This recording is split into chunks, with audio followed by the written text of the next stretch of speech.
We do everything we can to try to help an actor get the job.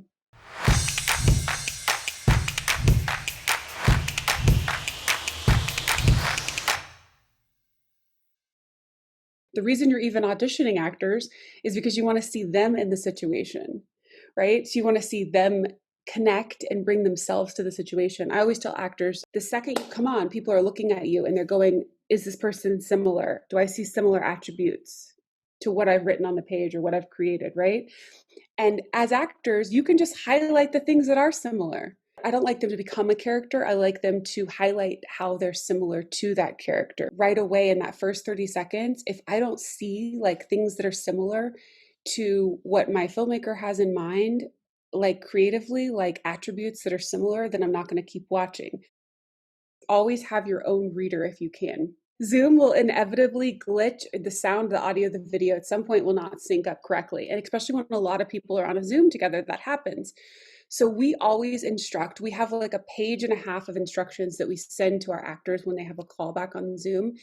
And in that instructions, it tells actors to record their Zoom session on a secondary device, like their phone or camera, that's not connected to the internet. So they have their Zoom device as their communication device that they can talk to the producers with. And then they have their second device, which is like their iPhone or whatever device that they have set up right behind their laptop. So like my laptop's here that I'm looking at you at, and then have it set right behind them that's recording them. So I tell people between 12 and 1, have your reader, and then have your reader in your room. So in between, I can like talk to my reader, do the scene to the reader, evoke emotion to my reader, connect to my reader. And then in between the takes, I can go back and talk to my producers and get notes. So that way my producers can just sit back and watch and take notes and actually just observe. And then if it glitches out or if the sound and the audio don't connect, then you don't have to worry about that. And then within moments of the session ending, we have our Zoom footage. And then we also have the actors footage uploaded. So then we can send to our network or studio or writers or whoever we want to send to it. The footage that the actor sends in is always going to look better than the Zoom footage, because the Zoom footage is always going to be a little bit grainy and like not as clear than the like iPhone footage, right?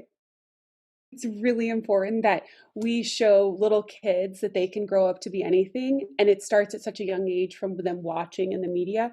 So we try to make those roles as diverse as possible, and for little kids to think that the world can be anything and that they can be anything from such a small age. When I read a script and a filmmaker has written something one way and they've written it as like a man, janitor, I read it instantly and go, why can't this be a woman?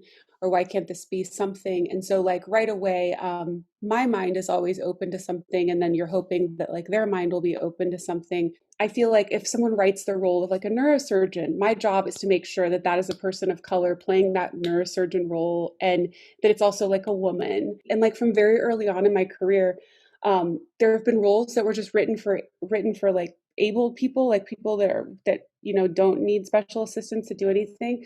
And I've always like looked out for people who have special abilities. And like we didn't just use like breakdowns in Actors Access in the traditional ways. We use like Ability Magazine and like all of these different like outlets and stuff to find some really amazing girls. I think it's really, really important to represent everyone as much as you possibly can.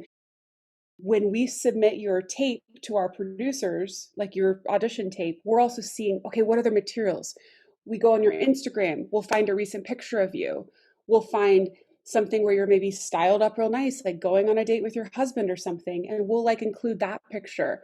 And maybe we'll include like a picture of you like at the soccer game with your kids.